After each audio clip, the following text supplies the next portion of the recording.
Hello, ഇന്ന് ഞാൻ emoji eating ചലഞ്ചാണ് ചെയ്യുന്നത്. ഫസ്റ്റ് ഞാൻ എടുത്തുള്ളത് ഓറിയോ ബിസ്ക്കറ്റാട്ടോ. വീഡിയോ കാണുന്നവർ ലൈക്ക് ചെയ്യാനും ചാനൽ സബ്സ്ക്രൈബ് ചെയ്യാനും മറക്കരുത്.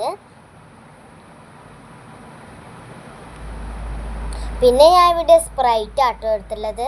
സ്പ്രൈറ്റിൻ്റെ തരിപ്പൊക്കെ പോയി തുടങ്ങിയിട്ടുണ്ട്. ഞാൻ മെഞ്ഞാന്നാണ് വാങ്ങിയത്, ഇതുവരെയായിട്ട് തീർത്തിട്ടില്ല, തീർക്കണം. പിന്നെ ഞാൻ ഇവിടെ ഓട്സാണ് എടുത്തുള്ളത്. ഓട്സൊക്കെ പച്ചക്ക് തിന്നുന്നത് ഇഷ്ടമല്ല, അതുകൊണ്ട് വീഡിയോ ഒക്കെ മാത്രമാണ് ഞാൻ തിന്നുന്നത്. ഞാൻ കാച്ചിയിട്ടാണ് കുടിക്കുന്നത്. പിന്നെ എൻ്റെ അടുത്ത് ആകെയുള്ള ഒരു നട്സാണ്, അതും കൂടി എടുത്തിട്ടുണ്ട് ഞാൻ ഇവിടെ. പിന്നെ ഞാൻ ഈ ഒരു സംഭവം എടുത്തിട്ടുണ്ട്. ഇതറിയുന്നവർ ഒന്ന് കമൻറ്റ് ചെയ്യുക കേട്ടോ. പിന്നെ ആദ്യം പോലെ തന്നെ ഞാൻ സ്പ്രൈറ്റാണ് എടുത്തിട്ടുള്ളത്. അപ്പോൾ ഇന്നത്തെ വീഡിയോ ഇത്രയേ ഉള്ളൂ. ആദ്യം പറഞ്ഞതുപോലെ ലൈക്കും ചാനൽ സബ്സ്ക്രൈബ് ചെയ്യാനും മറക്കരുത്. അടുത്ത വീഡിയോ കാണാം. ബൈ.